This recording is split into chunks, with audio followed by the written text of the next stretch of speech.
Bonjour et bienvenue à tous, bienvenue dans ce tout premier numéro d'Actifs pour le futur, un magazine concocté avec les équipes d'Ecofi Investissement, ISR, développement durable, finances utiles et responsables. Si vous ne comprenez rien à tous ces termes, tout va peut-être s'éclairer.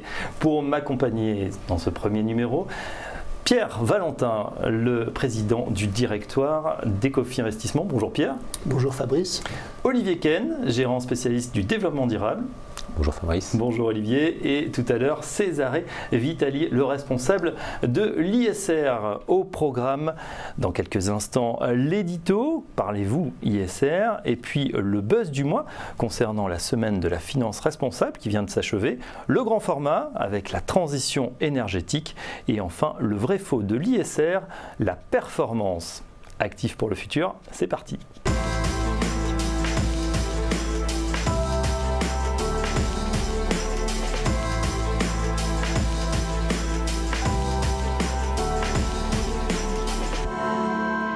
Connaissez-vous l'ISR? Il ne s'agit ni d'une nouvelle norme environnementale, ni du nouveau jeu à la mode sur smartphone, et encore moins d'un nouvel impôt sur la fortune. Sous cet acronyme se cache un nouveau type de placement méconnu du grand public, mais qui séduit néanmoins de plus en plus d'épargnants. L'investissement socialement responsable, ou ISR, est l'application du développement durable au placement financier. Autrement dit, c'est une forme de placement qui prend en compte, en plus des critères financiers classiques, des critères liés à l'empreinte environnementale, à l'impact social et encore au mode de management. Est-il connu par les Français? Pas vraiment. Plus de 2/3 des Français déclarent n'avoir jamais entendu parler de l'ISR. Et cette méconnaissance est dommageable. Les sondages notent en effet un intérêt croissant des épargnants français pour l'ISR. Plus de 60% des sondés disent accorder une place importante aux impacts environnementaux et sociaux dans ces décisions de placement. Parmi les sujets que les sondés voudraient voir pris en compte de manière prioritaire dans leur épargne, on compte le respect des droits de l'homme, l'égalité homme-femme, la pollution et le changement climatique. Traduction, de plus en plus d'investisseurs veulent que leur placement ait, au-delà de la performance, du sens. Alors comment expliquer cette méconnaissance des Français envers ce type d'investissement quand leur intérêt est manifeste? Le manque de sensibilisation au concept et le manque d'informations sur les produits. En effet, à peine 3% des personnes interrogées se sont vues proposer de l'ISR par leur banque dans l'épargne salariale où les fonds ISR sont plus présents et plus visibles. 8% des sondés déclarent avoir déjà investi dans ces produits contre 3% des Français détenant au moins un produit financier au total. ISR peut mieux faire donc, notamment en termes de visibilité et de communication. C'est tout l'enjeu de la semaine de la finance responsable qui vient de s'achever. C'est tout l'enjeu également de ce nouveau magazine Actifs pour le futur qui vous fera découvrir ou approfondir votre connaissance des thématiques du développement durable et responsable. On dit les Français fâchés avec la finance et les placements. L'investissement socialement responsable permet de réconcilier nos concitoyens avec leur épargne en investissant utile et solidaire.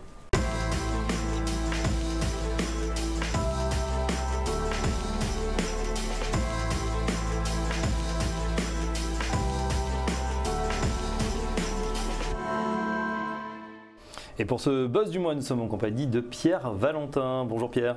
Bonjour Fabrice. Vous êtes président du directoire d'Ecofi Investissement. Le buzz, c'est évidemment la semaine de la finance responsable. Quels en étaient les enjeux? La semaine de la finance responsable a permis de rappeler à chaque investisseur, qu'il soit privé ou institutionnel, qu'il peut être utile par son épargne. Utile au monde d'aujourd'hui, mais en pensant au monde de demain, puisqu'il y a un aspect environnemental évidemment dans la finance responsable, mais il y a beaucoup de façons de faire des placements responsables. On commence justement par caractériser cet ISR, investissement socialement responsable. Oui, l'investissement socialement responsable, c'est un processus de placement qui concerne avant tout les entreprises cotées et éventuellement les obligations émises par les États. Il s'agit d'aller au-delà de l'analyse des risques financiers en regardant les risques extra-financiers qui sont principalement des risques sur l'environnement, des risques liés à la politique sociale de l'entreprise et à la qualité de sa gouvernance. Bien sûr, vous attachez dans vos placements à la liquidité. C'est un facteur important pour rentrer, sortir sur les fonds. Oui, les fonds d'investissement socialement responsables, à la différence des fonds solidaires et de la finance solidaire dont on va parler plus tard, sont caractérisés par des actifs qui sont tous liquides. Alors le problème, quand on parle ISR, c'est que chaque société de gestion a sa définition. Oui, c'est pas forcément un mal, ça peut surprendre et il y a un certain nombre d'investisseurs qui aimeraient bien que ce soit plus normé ou tout simplement qu'on applique leur définition de l'investissement socialement responsable. On ne peut pas faire de l'investissement socialement responsable pour chaque type d'investisseur, on est obligé d'avoir une politique globale de la société de gestion. Ce qui compte, c'est que cette politique soit claire, qu'elle soit facilement accessible à l'ensemble des investisseurs et puis surtout qu'elle soit suffisamment exigeante. Chez Ecofin, nous considérons qu'il faut éliminer, pour se consacrer sur les meilleures sociétés, au moins 30 à 50% de l'univers d'investissement global. Alors vous vous intéressez également à ce qu'on appelle la finance solidaire, qu'en est-il ? Oui, de la finance solidaire, ça consiste à investir dans des entreprises qui, là, sont des entreprises non cotées et qui ont comme vocation de résoudre des problèmes sociaux ou environnementaux. Donc c'est une catégorie très particulière d'entreprises.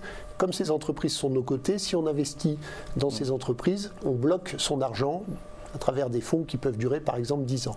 Heureusement, il existe une catégorie spéciale de fonds qui n'investit que 10% dans les entreprises solidaires et puis les 90% restants sont gérés classiquement, suivant d'ailleurs souvent des techniques d'ISR. Et vous participez au financement comme ça de 76 entreprises solidaires. Qu'est-ce qu'on va trouver par exemple dans ces entreprises? Oui, nous sommes une des sociétés de gestion les plus actives dans ce domaine en termes de diversification des émetteurs solidaires. Donc vous allez trouver dans ces entreprises des entreprises qui se consacrent à ramener à l'emploi des chômeurs de longue durée ou des personnes vulnérables et qui étaient éloignées de l'emploi depuis longtemps.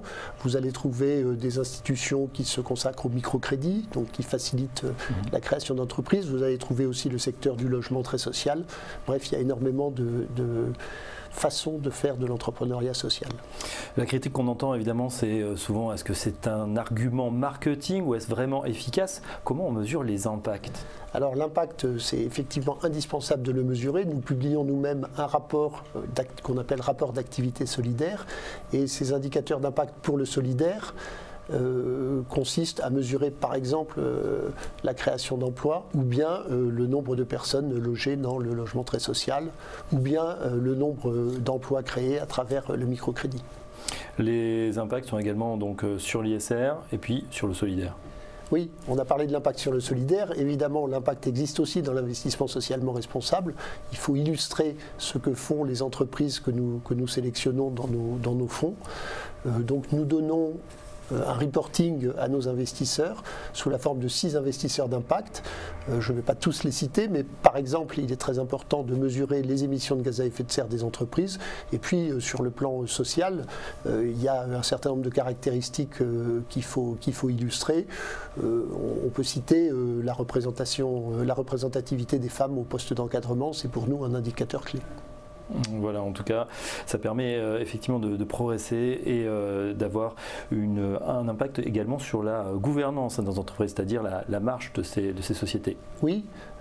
Et ceci se fait essentiellement par la participation aux assemblées générales. Donc nous votons dans toutes les assemblées générales des sociétés dans lesquelles nous sommes actionnaires et nous mettons souvent des résolutions en place.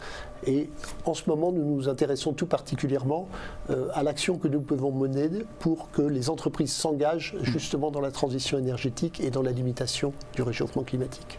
Voilà, vaste sujet, celui de la gouvernance et de l'empreinte de ces entreprises justement et de leur impact environnemental. Vaste sujet, nous le traiterons dans une autre émission. Merci Pierre Valentin. Vous restez avec nous dans une seconde, le grand format sur la transition énergétique.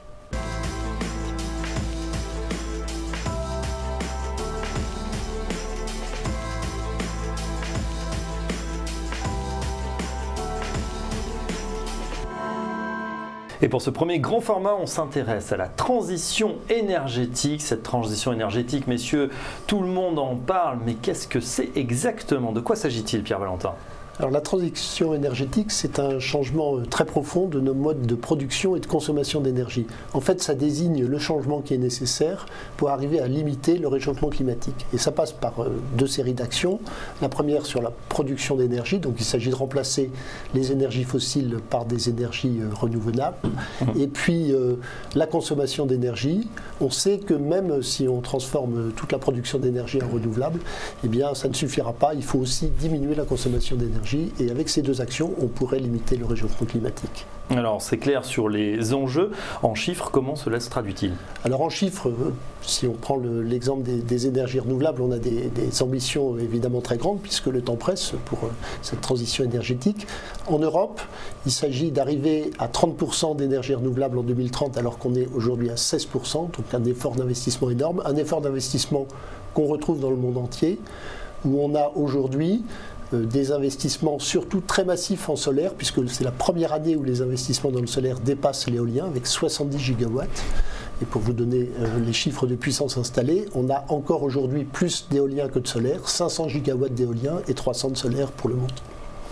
On est en compagnie également d'Olivier Ken, gérant de ces thématiques. Vous, au niveau justement de la gestion, quels sont les grands axes? Comment ça se traduit?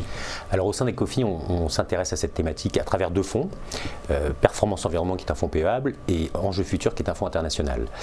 Et on regarde, on peut mettre en avant trois grands thèmes. Les énergies renouvelables dont parlait Pierre, l'efficacité énergétique et les voitures électriques qui vont certainement être au cœur de cette transition énergétique. Justement, ces énergies renouvelables, c'est quoi exactement? Est-ce que vous pouvez nous faire un panorama du secteur, Pierre? Oui, traditionnellement, on sépare le secteur en deux catégories. Tout ce qui est équipementier, donc producteurs de panneaux solaires, d'éoliennes, etc. Et puis les exploitants qui exploitent les parcs solaires, les parcs éoliens. Bon, les équipementiers ont eu beaucoup de difficultés et évidemment le métier des exploitants est plus prévisible avec en particulier des tarifs de rachat de l'électricité. Ça se traduit par des investissements. Dans quel type de société? Est-ce que vous pouvez nous en citer quelques-unes? Oui, bien sûr. Alors comme le dit Pierre, effectivement, on est davantage investi dans les sociétés qui sont des producteurs d'énergie parce qu'on a une très bonne visibilité, une forte génération de cash. On peut citer plusieurs noms. On est actionnaire du leader mondial de l'éolien offshore, qui est une société qui s'appelle Dong Energy. On est également actionnaire de Voltalia en France, qui est un producteur d'éolien, qui commence à faire du solaire également. Et aux États-Unis, on est actionnaire de First Solar. Deuxième grand thème, après les énergies renouvelables, l'efficacité énergétique. Pierre, c'est un autre grand sujet. Oui, bien sûr, il s'agit donc de réduire la consommation d'énergie. Ça passe par différentes techniques. Un des grands secteurs pour l'efficacité énergétique, c'est le bâtiment. C'est le deuxième secteur émetteur de gaz à effet de serre après les transports. Et dans le bâtiment, il y a évidemment plusieurs techniques qui sont à l'œuvre. Il y a tout ce qui tourne autour de l'isolation, mais il y a aussi l'éclairage avec l'utilisation possible des LED qui économisent évidemment beaucoup d'électricité. Et puis enfin, il y a tout ce qui est pilotage de la consommation d'énergie des bâtiments. Et une bonne application de cela, ce sont les data centers qui sont d'énormes utilisateurs d'énergie et qui peuvent bien piloter, réduire beaucoup la consommation d'électricité. Dans ce domaine de l'efficacité énergétique, on a pas mal de groupes français cotés, Olivier Ken. Oui, tout à fait. On a même des leaders mondiaux. On peut citer Saint-Gobain dans l'isolation, bien sûr. On peut citer Schneider dans l'optimisation des process de production. Et on peut citer Legrand. Pierre mettait en avant les solutions LED et éclairage. Legrand est un leader mondial. Les voitures électriques, enfin, troisième grande thématique. Là, c'est un bouleversement qui touche tout le secteur. Oui, on sait qu'à terme, il faudra faire disparaître les véhicules à essence et les véhicules diesel, donc place aux hybrides et aux véhicules électriques. Les véhicules électriques aujourd'hui, c'est 1 million de voitures dans le monde. On pense que d'ici 2025, on sera à 10 millions de véhicules. Et vous investissez donc dans cette thématique en vous positionnant très en amont. Tout à fait. Alors on a regardé la chaîne de valeur, on est positionné à la fois en amont et en aval. En amont, on s'est intéressé aux matières premières nécessaires dans un véhicule électrique, en particulier pour la batterie. Il y a deux composants qui ont retenu notre attention, le lithium et le cobalt. Alors le lithium, on a investi il y a quelques années dans la plus grande mine, le plus grand producteur de lithium au monde, Albemarle. Dans le cobalt, on a investi dans un raffineur, une société belge qui s'appelle Umicore.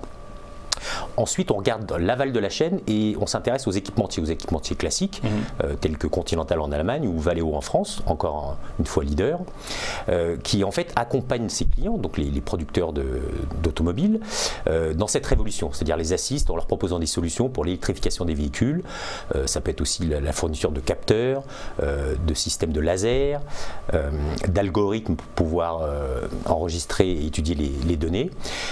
Voilà, donc là on est vraiment sur l'aval pour jouer ce qui selon nous est une vraie révolution, et on pense qu'on aura cette convergence entre les valeurs technologiques qui iront vers les valeurs industrielles et inversement.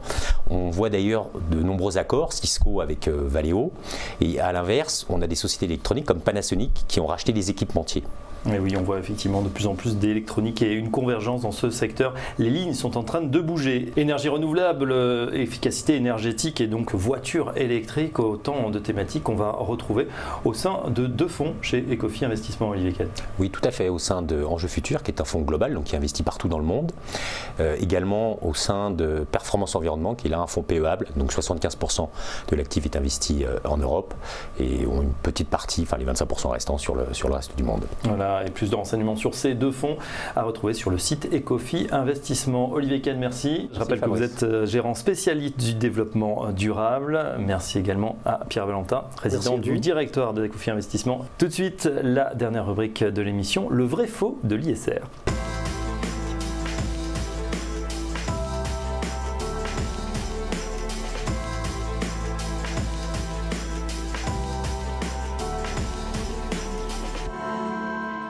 Dans le vrai faux de l'ISR, on déconstruit chaque mois une idée reçue. Et aujourd'hui, on s'intéresse à la performance des fonds. Pour en parler, je suis en compagnie de Cesare Vitali. Bonjour Cesare. Bonjour. Vous êtes responsable de l'ISR chez Ecofi Investissement. Alors Cesare, gagne-t-on moins avec des fonds ISR ? Aujourd'hui, je voudrais vous parler d'une théorie basée sur l'idée qu'il faut choisir entre performance et responsabilité. Cette idée est basée sur la théorie de Markowitz qui dit que c'est on réduit l'univers d'investissement, on réduit forcément aussi la performance. Il faut dire que cette théorie économique fonctionne avec d'univers restreint. Ecofi Investissement, par exemple, analyse 4200 entreprises et à travers son filtre de sélection OSG, donc environnemental, social et de gouvernance, exclut 50% des titres, en donnant donc la possibilité d'investir dans environ 2100 entreprises. Mais votre analyse ISR n'est pas uniquement quantitative. Il ne faut pas oublier que l'approche ISR n'est pas basée sur une méthodologie de sélection quantitative et mathématique, mais aussi sur une sélection qualitative en sélectionnant les sociétés qui ont développé les meilleures pratiques OSG et qui ont développé les politiques de responsabilité sociale d'entreprise les plus innovantes. Concrètement, qu'est-ce que votre analyse ISR permet de faire ? L'approche ISR permet d'avoir un niveau de connaissance plus approfondi des entreprises grâce à la prise en compte des risques sociaux et environnementaux et pas que financiers. Cette approche permet d'avoir aussi d'investissements plus sûrs, surtout sur le long terme. L'approche ISR permet aussi de pouvoir investir dans les sociétés qui ont les pratiques plus compatibles et cohérentes avec les valeurs des investisseurs. Est-ce que cette approche génère plus de performance ? L'avantage financier de l'ISR est basé sur le fait que les sociétés responsables ont des relations plus transparentes et constructives avec leurs parties prenantes, comme les salariés, les communautés locales et les clients. Ces sociétés peuvent donc se construire un avantage concurrentiel plus solide et durable, surtout sur le long terme. Cette corrélation entre performance financière et performance environnementale et sociale a été démontrée par plusieurs recherches et études au niveau international ces dernières années.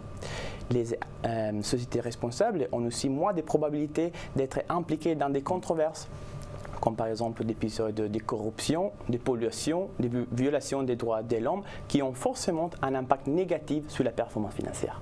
Au final, on n'impose donc plus ISR et performance. Chez Ecofi Investissement, on est convaincu que l'approche ISR peut participer à la performance des investissements. Cesare Vitali, merci. Je rappelle que vous êtes responsable de l'ISR chez Ecofi Investissement. Cette édition d'Actifs pour le futur s'achève. On se retrouve dès le mois prochain pour un nouveau numéro.